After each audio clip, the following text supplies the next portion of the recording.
Hi friends, कैसे हैं आप। स्वागत है आपका हमारे यूट्यूब चैनल एशियन क्लासेस में। दोस्तों, आज हम नंबर सिस्टम का बहुत ही ज़्यादा इंपॉर्टेंट पार्ट करने वाले हैं, जिसमें हम समझेंगे दोस्तों कि प्राकृतिक संख्या क्या है, काल्पनिक क्या है, वास्तविक क्या है, परमेय और अपरमेय संख्या क्या है, जिसमें सबसे ज़्यादा बच्चों को प्रॉब्लम होती है। को प्राइम क्या है, प्राइम क्या है, इन सभी चीज़ों को बहुत ही ज़्यादा डीपली एक एक पॉइंट से मैं आपको समझाने वाला हूँ। और प्लस दोस्तों, आपको मैं बता दूँ, हिंदी और इंग्लिश बोथ लैंग्वेज में आपको यहाँ समझाता हुआ चलूँगा, जिससे कि हिंदी मीडियम वाले स्टूडेंट और इंग्लिश मीडियम वाले स्टूडेंट दोनों ही इस वीडियो को प्रॉपर तरीके से देख सकें। तो दोस्तों, वीडियो को स्किप मत करना, बहुत ही ज़्यादा आपको इंटरेस्ट आएगा। एक एक पॉइंट में आपको बताऊँगा ये नंबर ऐसे क्यों होते हैं, इनका नाम ऐसे क्यों रखा गया है। ठीक है, तो एक एक करके डिटेल में हम समझेंगे। सबसे पहले हम स्टार्ट करते हैं प्राकृतिक संख्याओं से। ठीक है दोस्तों, किससे स्टार्ट करेंगे? प्राकृतिक संख्याओं से।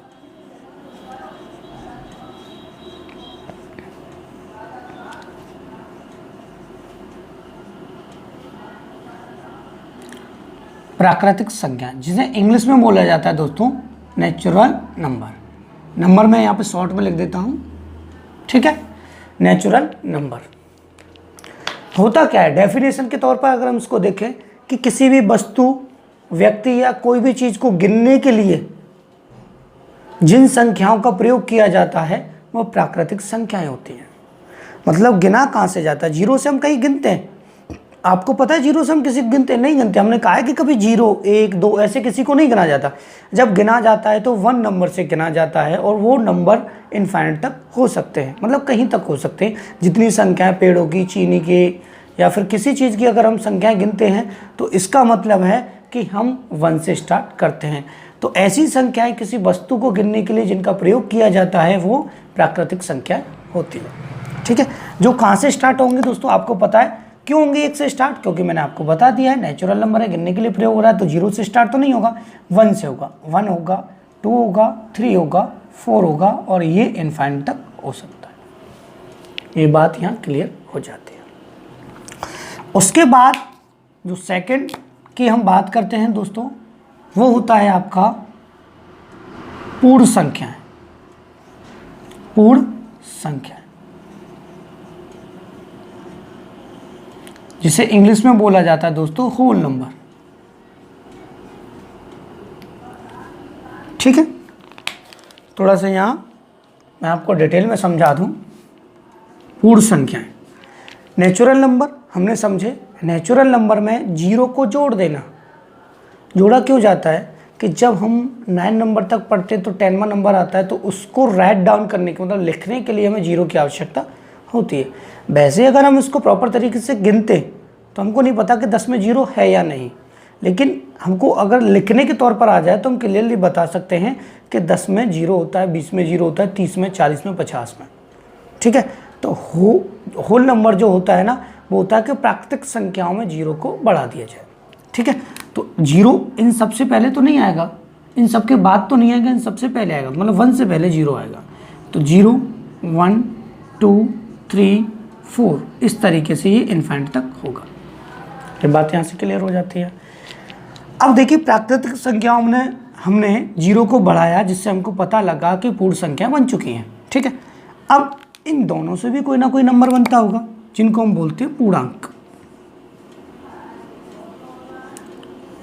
जिन्हें इंग्लिश में बोला जाता है दोस्तों इंटीजर। ठीक है, अब बात कर रहे हैं दोस्तों हम इंटीजर की, तो थोड़ा सा डिटेल में समझ लेते हैं। देखिए, इसकी डेफिनेशन हम कई प्रकार से बना सकते हैं। या तो हम कहें कि नेचुरल नंबर 0 और नेचुरल नंबर का नेगेटिव, तो थोड़ा लेंथी हो जाएगा। हम जानते हैं कि इंटीजर को दर्शाने का तरीका क्या होता है, तो पहले उस तरीके को यहाँ थोड़ा सा हम समझ लेते हैं। ध्यान से देखिएगा, आपको एक एक बात यहाँ पे समझ में आएगी। इंटीजर होते क्या है? आपने बचपन में इस प्रकार से लाइन पढ़ी होगी, जो कि ग्राफ में यूज होती है, 3, 4, -1, -2, -3, -4, ये होते हैं इंटीजर। इसका मतलब हमने यहाँ से देखा कि 0 से इनफाइनाइट तक ये सीरीज जा सकती थी, और ये भी माइनस में इनफाइनाइट तक जा सकती थी। इसको डिटेल में समझ, थोड़ा सा यहाँ वीडियो क्वालिटी हम चेक करते हैं, क्लियर आ रहा है कि दोस्तों नहीं आ रहा है। थोड़ा सा आपसे 1 सेकंड हम लेना चाहेंगे।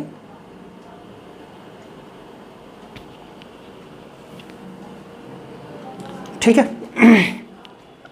ध्यान से देखिएगा, अगर हम इसकी डेफिनेशन बनाएं तो डेफिनेशन कैसे बनाएंगे कि होल नंबर और नेचुरल नंबर का नेगेटिव, ऐसे भी तो बना सकते हैं। या तो हम ये कह सकते थे कि नेचुरल नंबर का नेगेटिव नेचुरल नंबर और 0 को जोड़ दिया जाए। तो ऐसा करने की क्या जरूरत है जब इतना लेंथी आपको बनाना पड़ रहा है। तो अब सिंपल सा लिखिए, यहाँ से हमने देखा कि होल नंबर, क्या दोस्तों, होल नंबर आपको मैंने बताया दिए, होल नंबर ये वाले पूर्ण संख्या जो 0 से स्टार्ट होती हैं, प्लस नेचुरल नंबर का नेगेटिव, प्लस नेचुरल नंबर का नेगेटिव। बहुत ही अच्छे तरीके से दोस्तों मैं आपको समझा रहा हूँ, एक एक पॉइंट बता रहा हूँ कि इसकी डेफिनेशन ऐसे बनी क्यों है। तो जल्दी से दोस्तों वीडियो को लाइक कर दीजिए, अभी आपको बहुत ज़्यादा इंटरेस्ट आने वाला है, क्योंकि हम आपको परमेय और अपरमेय, रेशनल मतलब रेशनल और इरेशनल नंबर को बहुत ही ज़्यादा डीपली समझाने वाले हैं, जैसा कि आपने शायद ना पढ़ा हो। ठीक है, पहली चीज़। ठीक है, उसके बाद दोस्तों हम आगे बढ़ते हैं और समझते हैं आगे। आपको ये समझ आ गया होगा, मैं आशा करता हूँ, पूर्णांक इंटीजर क्या होते हैं।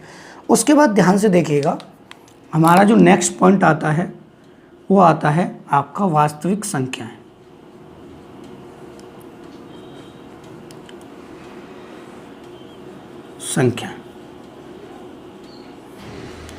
रियल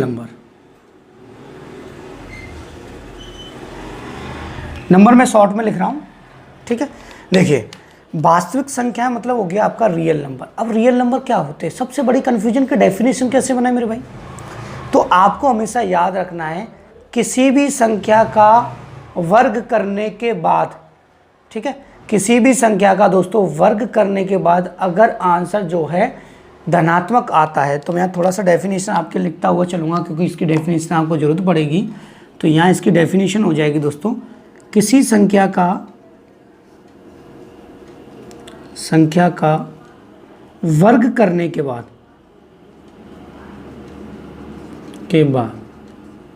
ठीक है, प्राप्त संख्या धनात्मक हो। ठीक है, क्या हो दोस्तों, धनात्मक हो, तो वो क्या कहलाएंगे, वास्तविक संख्या। अभी नहीं समझ में तो अब आ जाएगा। देखिए मैंने लिखा -5 स्क्वायर लगा दिया मेरे भाई। ठीक है, मैंने लिखा 4 स्क्वायर लगा दिया मेरे भाई। ठीक है, मैंने दोनों को यहाँ से सॉल्व किया तो मुझे पता लगा कि यहाँ प्लस का 25 आ जाएगा, -5 का -5 में मल्टीप्लाई, और यहाँ 16 आ जाएगा। मतलब स्क्वायर करने के बाद हमको पता लगा मेरे भाई कि यहाँ पे धनात्मक आपका आंसर आएगा। ठीक है, मैंने लगाया रूट में 2 स्क्वायर लगा दिया, 2 आ गया। ज़्यादातर ये प्लस, वैसे होता प्लस माइनस का है, लेकिन माना जाता प्लस में ही है। ठीक है, तो ये जो नंबर आपके हो जाएंगे ना, कौन से वाले, ध्यान से देखिएगा, -5, 2, 3, -8, रूट का 2, ये क्या हो जाएंगे आपकी वास्तविक संख्या, रियल नंबर। ठीक है, अब ये रियल है तो इमेजिनरी नंबर भी होंगे, मतलब काल्पनिक संख्याएं भी होंगी। वास्तविक संख्या तो भाई सिंपल सी बात है, काल्पनिक संख्याएं भी होंगी। ठीक है, कौन सी होंगी, काल्पनिक संख्याएं। मेरा चेहरा दिखे या ना दिखे वीडियो में, लेकिन आपको यहाँ पे क्लियर दिखाई दे रहा होगा। ठीक है, काल्पनिक संख्याएं, और समझ में भी आ रहा होगा। काल्पनिक संख्याएं होती है दोस्तों इमेजिनरी नंबर।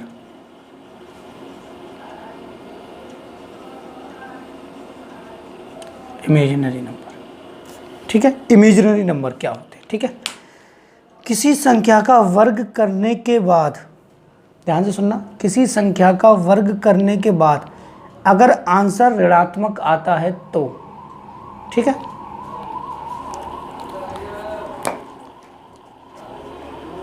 वर्ग करने के बाद प्राप्त संख्या ऋणात्मक हो, ऋणात्मक मतलब नेगेटिव में है। ठीक है, मतलब जैसे सपोज कीजिए मैंने लिखा, यहाँ ध्यान से देख लीजिए, मैंने कहा -√5, अब मैं स्क्वायर भी कर दूंगा ना भाई, तो यहाँ पे -5 ही आएगा। तो माइनस में जितनी भी रूट में संख्या होती है वो काल्पनिक संख्याएं कहलाती है। ठीक है, जैसे और कोई नंबर ऐसा नहीं है, अगर माइनस के 5 का स्क्वायर कर दो तो आपको पता है प्लस का 25 आता है, जो वास्तविक संख्या आपका बन जाता है। तो यहाँ से माइनस का रूट 2, माइनस का रूट 6, माइनस का रूट 7। ठीक है, ये क्या हो जाती है दोस्तों, आपकी काल्पनिक संख्या। ठीक है, अब आगे बढ़ते हैं और डिटेल में समझते हैं भाई। यहाँ से देखिए, अब नंबर आता है दोस्तों हमारा, ये सभी संख्याओं को मैं आपको बता दे रहा हूँ, ये पहली क्लास है नंबर सिस्टम की, तो इसका मतलब है बहुत ही बेहतरीन तरीके से इन चीज़ों को आपको समझना पड़ेगा, क्योंकि अगर आप तैयारी कर रहे हैं तो ये चीज़ें आपको पता होनी चाहिए। अभी हम और डिटेल में चलेंगे, थोड़ा सा हम आगे समझते हैं। ठीक है, अब देखिए यहाँ आपका हम करते हैं भाज्य संख्या, अभाज्य। ठीक है, अभाज्य संख्या। ठीक है, जिन्हें हम इंग्लिश में प्राइम नंबर बोलते हैं। ठीक है, प्राइम नंबर क्या होते हैं, ऐसे नंबर जो खुद से डिविजिबल हों या 1 से डिविजिबल हों। ठीक है, डिविजिबल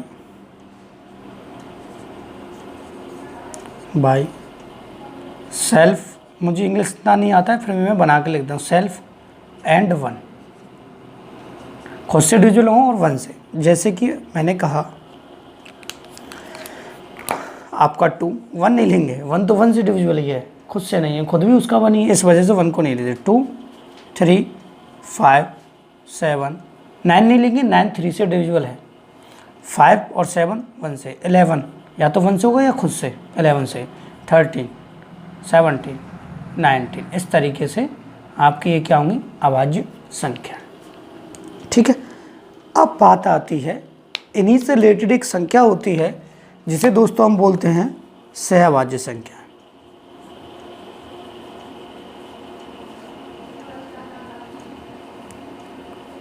ठीक है, जिन्हें इंग्लिश में को प्राइम नंबर बोला जाता है। अब देखिए को प्राइम नंबर है, आपको दिख रहा है यहाँ क्लियरली कि को प्राइम लिखा हुआ है, तो इसका मतलब ये नहीं है कि को प्राइम है तो यहाँ पर प्राइम नंबर का ही यूज हो, ऐसा नहीं है। केवल आपको थोड़ा सा इतना ध्यान रखना है कि जिनका एचसीएफ 1 हो, क्या हो, जिनका एचसीएफ 1 हो, वह संख्याएं क्या होती हैं, को प्राइम कहलाती हैं। अब देखिए ध्यान से, एचसीएफ 1 हो मतलब जिनका कॉमन नंबर 1 हो, मतलब दोनों ही संख्याएं हैं, 2 ऐसे नंबर या 3 ऐसे नंबर जो डिविजुअल हो ओनली 1 से। सपोज कीजिए मैंने लिखा 5 और 11, ठीक है, दोनों प्राइम नंबर भी हैं। को प्राइम कब कहलाएंगे, इन दोनों का जो एचसीएफ होगा वो 1 होगा, क्योंकि 1 का ही दोनों में डिवाइड जा रहा है। लेकिन थोड़ा सा हम इसको समझ लेते हैं। मैंने लिखा मेरे भाई 2 नंबर, ये आप ले सकते हो, मैंने लिखा मेरे भाई 6 और 11, तो आपको यहाँ से पता लगा कि भाई ये तो प्राइम नंबर नहीं है, ये प्राइम नंबर है। भाई ये प्राइम नंबर है, ये प्राइम नंबर नहीं है, क्योंकि 3 का भी डिवाइड जा रहा है, 2 का भी जा रहा है और 6 का भी जा रहा है, 1 का, मतलब 4 से डिविजिबल है, 4 संख्याओं से। लेकिन इन दोनों का एचसीएफ 1 है। एचसीएफ क्या है मेरे भाई, 1 है। तो इसका मतलब हो गया कि अगर हमारा एचसीएफ 1 है तो ये भी आपके को प्राइम नंबर कहलाएंगे। ये नहीं है कि को प्राइम नंबर आपके वही हों जो कि प्राइम नंबर हों, ऐसा नहीं है। आपके 2 ऐसे नंबर होने चाहिए जिनका एचसीएफ 1 हो, वो आपके को प्राइम नंबर कहलाएंगे। ये आपको ध्यान रखना है, ठीक है। वो एचसीएफ 1 हो जिनका, सॉरी वो नहीं, मतलब ऐसे नंबर जिनका एचसीएफ 1 हो वो आपके को प्राइम नंबर कहलाएंगे, चाहे वो सम संख्याएं हो, चाहे विषम हो, चाहे डिविजन हो, किसी से या ना हो, ठीक है। अब थोड़ा सा हम इसको यहाँ पे रफ करेंगे, इसलिए आप स्क्रीनशॉट ले लीजिए, क्योंकि आपको बाद में पढ़ने के लिए, नोट्स बनाने के लिए इसकी ज़रूरत पड़ेगी, ठीक है। मैं साथ ही साथ लैंग्वेज भी बताता आपको चल रहा हूँ। जब आप नोट्स बनाएं तो डिटेल में आप लिख लें, क्योंकि अगर मैं डिटेल में यहाँ लिखने लग गया तो वीडियो 2 घंटे का हो जाएगा इसी में, इसको अपलोड करना मेरे लिए बहुत ही ज़्यादा हार्ड हो जाएगा, क्योंकि 1.5 GB मिलता है एक दिन में और उसी में मुझे वीडियो अपलोड करना होता है, ठीक है। थोड़ा सा हम आगे समझते हैं। दो चीज़ें हम डिटेल में यहाँ समझेंगे और ठीक है, उसके बाद परमेय और अपरमेय समझेंगे और उसके बाद वीडियो को समाप्त कर देंगे। और अपरमेय और परमेय आपको मतलब रेशन और रेशनल बहुत काफ़ी डिटेल में आपको यहाँ समझना पड़ेगा, क्योंकि दोस्तों वही है सबसे अच्छी डिटेल जो मैं आपको यहाँ पर बताऊँगा। ठीक है, यहाँ से देखिएगा ध्यान से। अब बात करते हैं हम 2 नंबर की सम संख्याएं, इनको साथ ही साथ समझेंगे, और विषम संख्या।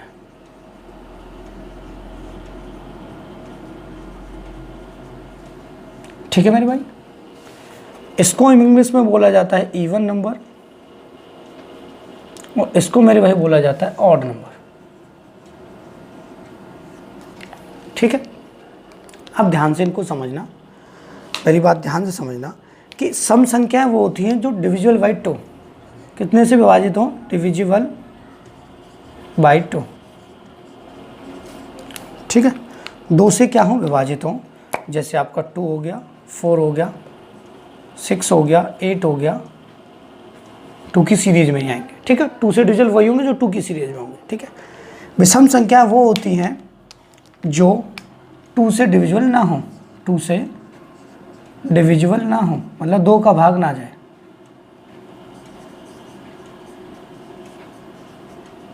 ठीक है, डिविजिबल ना हो मतलब जैसे आपका 1 हो गया, 3 हो गया, 5 हो गया, 7 हो गया, 9 हो गया। इस तरीके से आपके जो नंबर होंगे जो 2 से डिविजिबल नहीं होंगे वो आपके कहलाएंगे विषम संख्या।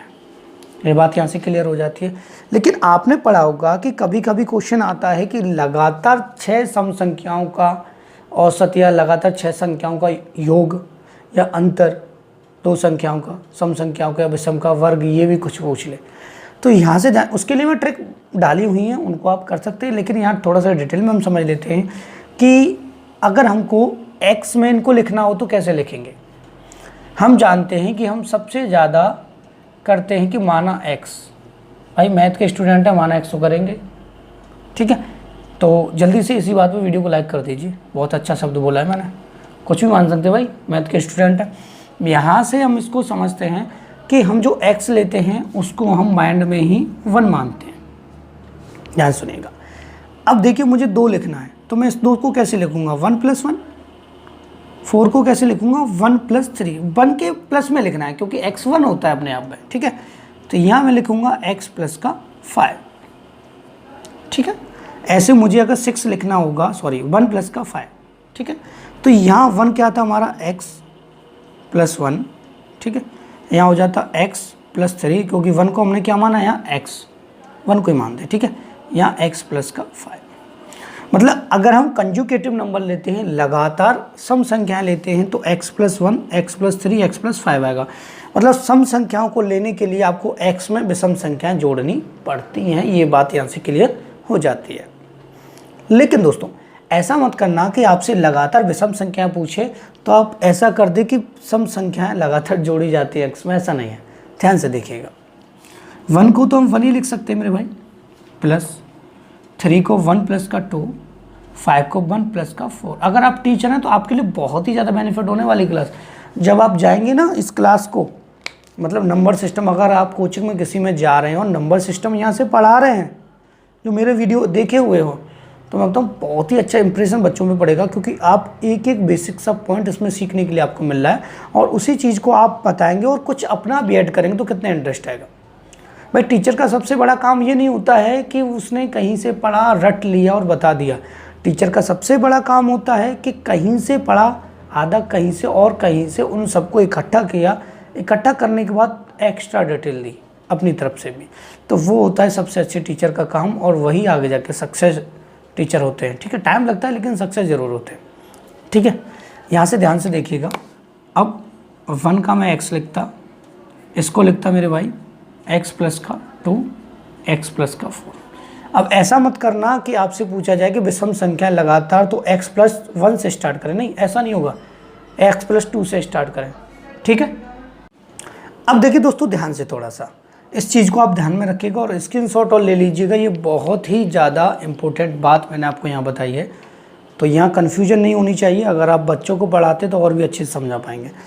अब सबसे बड़ी बात, सबसे ज़्यादा कन्फ्यूजन वाले 2 वर्ड ठीक है। तो ऐसे शब्द जिसमें स्टूडेंट अगर कभी क्वेश्चन आपसे पूछ लेता है तो आप भी कभी कभी दोस्तों कंफ्यूज हो जाते हैं, और पढ़ रहे हैं आप स्टूडेंट हैं तो बहुत ही कम समझ में आता है कि रेशनल नंबर है क्या, पाई की वैल्यू आ जाती है, बड़ी कन्फ्यूजन होती है। इसको मैं आपको बहुत ही अच्छे से डिटेल में यहाँ समझाऊंगा, ध्यान से देखिएगा। परमेय संख्या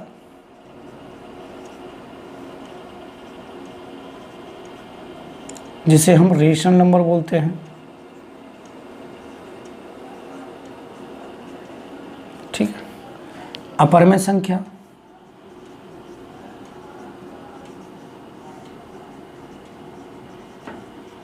जिसे हम इरेशनल नंबर बोलते हैं,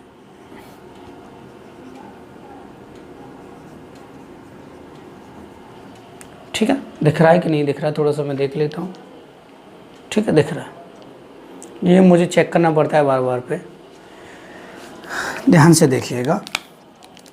अब देखिए सबसे बड़ी बात यहाँ पे हमने पढ़ा है अभी तक कि दोनों ही बोथ P/Q की फॉर्म में होते हैं, और Q जो होता है नॉट इक्वल होता है 0। दोनों ही फ्रैक्शन के तौर पे लिखे जाएंगे, ठीक है। ध्यान से देखिएगा। अगर मैं सिंपल तौर पे इसकी बात करूं तो मैं क्या करूंगा कि भैया रेशनल नंबर जो होते हैं वो होते हैं आपके 4, 3, 2/4, ठीक है। रेशनल नंबर क्या होंगे, अगर मैं एक लाइन में आपको डेफिनेशन बताना चाहूँ तो ध्यान से सुनिएगा मेरी इस बात को, कि ऐसी संख्याएं जिनको हम सॉल्व करके किसी ना किसी अंक तक आंसर पूरा निकाल सकते हैं वो परमेय संख्याएं होती हैं। ऐसी संख्याएं जिनको सॉल्व करने के बाद हमारा परफेक्ट आंसर ना आए, ठीक है, वो होते हैं आपके इरेशनल नंबर। बस इतना सा आपको ध्यान रखना है। अब देखिए आगे थोड़ा समझते हैं। अब 4 है, P/Q की फॉर्म में नहीं है, लेकिन हम इसको 4/1 भी तो लिख सकते हैं, तो ये P/Q की फॉर्म में है। ये बात यहाँ से क्लियर हुई। यहाँ इसको थोड़ा समझ लेते हैं। देखिए मैंने लिखा √6, 1 तो नीचे लिख देंगे, इसके लिख सकते हैं क्योंकि P/Q की फॉर्म में हम इसको रख सकते हैं, लेकिन आगे इसका कोई सॉल्यूशन नहीं है। √3, √2, ये।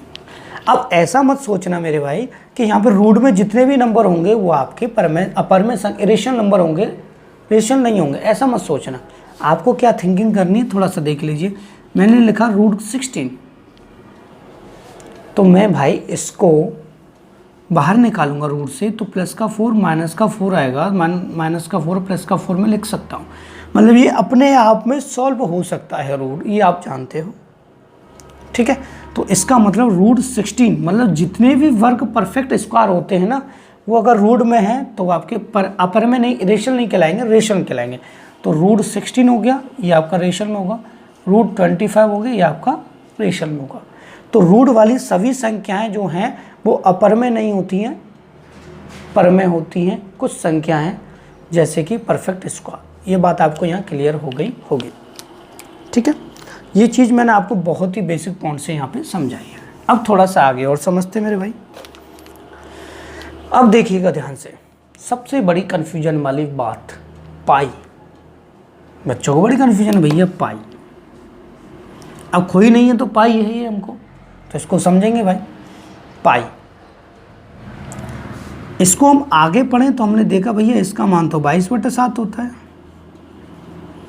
और हम आगे गए मेरे भाई तो हमें पता चला इसका मान 1.1416 भी होता है, ठीक है। पॉइंट के बाद 4 डिजिट, और आगे गए तो भैया हमको पता चला कि भैया ट्रिग्नोमेट्री में 180 भी होता है। अब भैया चीज़ एक ही, कौन सा इसमें से रेशनल नंबर होगा, कौन सा रेशनल, सबसे बड़ी कन्फ्यूजन तो यहाँ होती है ना। ध्यान से देखिएगा, पाई पाई हम उसलिए लेते हैं कि हमको डायमीटर चेक करना हो, मतलब गोल आकृति चेक करनी हो परफेक्ट है कि नहीं, ठीक है। वो पाई का काम करती है, डायमीटर यहाँ पे रहता है, ठीक है। तो हम परफेक्ट नहीं बता सकते किसके लिए ये पाई है, इस वजह से इसका कोई सॉल्यूशन नहीं है पाई का। तो पाई हमारा आता है मेरे भाई अपर में संख्याओं, ठीक है, ये बात यहाँ से क्लियर होती है। बात आती है 22/7 की। अब इसको हमने तोड़ा नहीं है, P/Q की फॉर्म में है, तो 22/7 जो होगा वो आएगा आपका परमेय संख्या। दोनों का अलग अलग यहाँ मतलब हो गया। पॉइंट के बाद आपको पता है इनफाइनाइट तक ये हो सकता है, और ये आपको भी पता है इनफाइनाइट तक जब ये हो सकता है तो उसका कोई सॉल्यूशन नहीं है, ये कंप्यूटर भी फेल हो जाता है। 22/7 का भाग देना, किसी नंबर को रिपीट करना काफ़ी हार्ड हो जाता है, ये बात क्लियर हो जाती है। तो ये आएगा 3.14 अपर में, ठीक है। उसके बाद 180 नीचे 1 लिख के आराम से सॉल्व कर सकते हैं। इसको नीचे 1 लिख के सॉल्व नहीं कर सकते क्योंकि पॉइंट लगा हुआ है।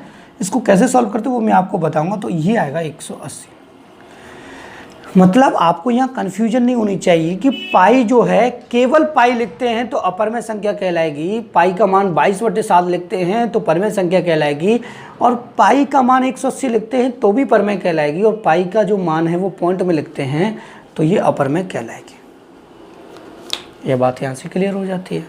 अब थोड़ा सा और समझते हैं। अब मेरे भाई ऐसा मत करना कि पॉइंट के जितने भी नंबर हैं वो आपके कहाँ आए, अपर में आए, ऐसा नहीं है। क्यों नहीं, उसका रीजन यहाँ देख लेते हैं। तो हमको यहाँ से कुछ रफ करना पड़ेगा क्योंकि जगह नहीं है समझाने के लिए, इसको यहाँ से रफ कर देते हैं। ये बातें यहाँ आ चुकी हैं, ठीक है। और कॉन्सेप्ट आपका क्लियर करते हैं जिसमें बच्चे आपको कन्फ्यूज ना कर सके। आज के बाद आप कन्फ्यूज हो गई नहीं, इस वीडियो को देखने के बाद आप रेशनल और रेशनल नंबर में कन्फ्यूज नहीं हो गई, मैं गारंटी से कह रहा हूँ, ठीक है। यहाँ देखिए ध्यान से, मैंने लिखा 2 नंबर में आपके लिए लिखता हूँ। सपोज कि मैंने एक लिखा 0.6666, ठीक है ये, या फिर मैं 0.666 पे यहाँ बार लगा दूँ, तब भी आप जानते हो कि बार का मतलब होता है ये नंबर बार बार पे रिपीट हो रहा है, ठीक है। आप इसको फ्रैक्शन के तौर पर लिख सकते हो, कैसे लिखेंगे वो थोड़ा समझ लेते हैं। अब ऐसा मत करना मेरे भाई कि 0.666 है तो पॉइंट के बाद जितने भी नंबर होंगे वो आपके रेशनल होंगे, ऐसा नहीं है। ये आपका रेशनल नंबर है, वो कैसे वो थोड़ा समझ लेते हैं, सिद्ध करते हैं, प्रूफ करते हैं। यहाँ देखिए ध्यान से, मैंने माना x = 0.666 इस तरीके से इन्फाइनाइट तक है, ये बात क्लियर हो जाती है। मैंने बोथ साइड 10 का मल्टीप्लाई किया, बोथ साइड 10 का मल्टीप्लाई कर दिया, तो हमें पता चला कि यहाँ के 10x हो गया मेरे भाई। यहाँ से किया तो 6.6666 ये हो जाएगा, ठीक है। 10 का मल्टीप्लाई, मैं इसको ऐसे लिखता 10x, कोई प्रॉब्लम नहीं थी। इसको मैं 6 पॉइंट प्लस में या प्लस में 6 + 0.66 लिखूँ तब भी ऐड होके यही आएगा, 0 की जगह ये लिख जाता, ठीक है। अब आपको पता है कि 10x = ध्यान से समझना इस क्वेश्चन को, आपको बिल्कुल क्लियर हो जाएगा पर में अपर में है क्या। यहाँ से देखिए 6, इसको हमने x माना तो इसको हम x लिख सकते हैं यहाँ पे, ठीक है। यहाँ से जब हमने आगे पढ़ा तो मेरे भाई यहाँ से x इधर आ गया तो ये हो गया 10x - का x = कितना 6, ठीक है। तो ये आ गया 9x = 6/6 आ गया। आगे की भी एक लाइन बढ़ा देंगे 6/9, 3 से 2 और 3 से 3, 2/3। और आप जानते हो 2/3 आपका रेशनल नंबर है। इसका मतलब आपको ध्यान रखना है कि जितने भी पॉइंट में नंबर हैं वो आपके अपर में संख्या नहीं हो। पहले आप स्क्रीनशॉट ले लीजिए क्योंकि मुझे ये क्वेश्चन रफ करनी है आपको समझाने के लिए, ठीक है। अब देखिए 1 लाइन में समझते हैं इसको। आई बात समझ में, ठीक है। अब आप कहोगे कि सर आपने ये 3.1416 क्यों नहीं लिखा, नंबर रिपीट नहीं हो रहा है तो हम इसको डिनोट नहीं कर सकते फ्रैक्शन के तौर पर, नहीं लिख सकते, इस वजह से इसको हमने अपर में माना है। ध्यान से देखते हैं, आप बहुत ही अच्छे तरीके से समझिएगा। देखिए 0.666 आ जाए, 0.434343 आ जाए, ये नंबर आपके रिपीट हो रहे हैं कि नहीं, ये बात क्लियर हो जाती है। आपका आ जाए 0.45 पे बार आ जाए तो इसका मतलब 5 रिपीट हो रहा है बार बार पे, ये भी आपका किस में आएगा, रेशनल में आएगा। लेकिन ऐसा नंबर जिसको हम 0.5 634164 इस तरीके से बढ़ाते हैं और हमको पता नहीं है कौन सा नंबर रिपीट यहाँ हो रहा है, तो उसको हम अपर में संख्या में रखेंगे, क्योंकि जो नंबर अगर आप बार बार पर रिपीट हो रहा है तो उसको हम फ्रैक्शन के तौर पर लिख सकते हैं। इस वजह से वो होते हैं आपकी परमेय संख्या हैं, और जिनको हम डिनोट करके P/Q की फॉर्म में नहीं लिख सकते, क्योंकि नंबर रिपीट नहीं है तो नहीं लिख पाएंगे, क्योंकि माना x कर ही नहीं सकते फिर हम, इस वजह से वो नंबर आपके अपरमेय संख्याओं में आते हैं। तो ये है बिल्कुल डिट्टो कन्फर्म डिटेल परमेय और अपरमेय संख्याओं की। इसके बाद आपको कोई कन्फ्यूजन नहीं होगी। दूसरा, जितनी भी पूर्ण संख्याएं हैं, जितनी भी पूर्ण संख्याएं, यहाँ लिख लीजिए एक लाइन और, सभी पूर्ण संख्याएं परमेय होती हैं। क्या होती हैं? रेशनल नंबर होते हैं। पूर्ण संख्या आपने पढ़ा था ना, 0 से स्टार्ट थी। 0 भी, इसका मतलब हमारा 0 भी जो होगा ना वो आपका परमेय संख्याएं होगा, और जो आपका इनफाइनाइट होगा वो अपरमेय होगा। क्यों होगा उसका रीज़न हम बता देते हैं, क्योंकि अगर टीचर हैं आप स्टूडेंट को पढ़ाएं तो पूछ लेते हैं, बहुत शरारती बच्चे हैं आजकल। ठीक है, यहाँ से 0 देखिएगा ध्यान से। 0 आने का मतलब मैं 0 में किसी नंबर का भाग देता हूँ, 0 में 4 का दिया, 0 में 3 का दिया, 0 में 1 का दिया, तब भी क्या आएगा आपका? 0 आएगा। इसका मतलब ये फ्रैक्शन के तौर पर ठीक है। ठीक है, इनफाइनाइट का मतलब क्या होता है कि किसी भी नंबर में 0 का डिवाइड देना। ठीक है, 0 का डिवाइड देना। लेकिन आप कहोगे सर ये भी तो फ्रैक्शन के तौर पर है। फ्रैक्शन के तौर पर तो है मेरे भाई, लेकिन यहाँ लिखा हुआ है क्यू की जगह पे इक्वल नॉट 0 होगा, मतलब 0 नीचे नहीं आना चाहिए, ऊपर आ जाए। और जब ऊपर 0 आएगा और नीचे किसी नंबर से डिवाइड देंगे तो 0 ही आएगा। इस वजह से ये परमेय संख्याएं होती हैं। और नीचे यहाँ पर 0 0 0 आ रहा है, और आप जानते हो ये 0 यहाँ मना किया है उसने, रूल है डेफिनेशन का, तो ये आपका अपरमेय कहलाएगा। ठीक है, इसलिए इनफाइनाइट आपका अपरमेय हो जाता है। ये बात कंफर्म है कि नहीं? और अगर इसको इक्वल नॉट 0 है दोनों के लिए, तो ये ध्यान रखना, ये बिल्कुल गलत माना भी जा सकता है। ना तो ये परमेय है और ना ये अपरमेय। ये बात क्लियर हो जाती है, किसी किसी कंडीशन में ये अपरमेय कहलाएगा। तो दोस्तों आप इसका स्क्रीनशॉट ले लीजिए, आज के बाद आपको रेशन और रेशन में कन्फ्यूजन नहीं रही। ठीक है, तो दोस्तों 30-32 मिनट का मैंने ये वीडियो बनाया जिसमें आपको प्रॉपर तरीके से नंबर सिस्टम का पहला कॉन्सेप्ट समझाया है। आगे मैंने नंबर सिस्टम की काफ़ी क्लासेस बनाई हुई हैं ऑलरेडी पहले से, मैंने सोचा इस क्लास को ही बना दूं, तो उनकी जो है लिंक आपको डिस्क्रिप्शन में मिल जाएगी और वहाँ से उन्हें पढ़ सकते हो। बहुत ही डिटेल में, बहुत ही अच्छे तरीके से मैंने दोस्तों समझाया हुआ है। तो आपसे हम्बल रिक्वेस्ट है दोस्तों, यदि आपने वीडियो को लाइक नहीं किया है और आपको अच्छा लगा है तो प्लीज़ वीडियो को लाइक कर दीजिएगा, और हमारे चैनल से जुड़ने के लिए प्लीज़ हमारे चैनल को सब्सक्राइब कर दीजिएगा। And thank you for watching my video.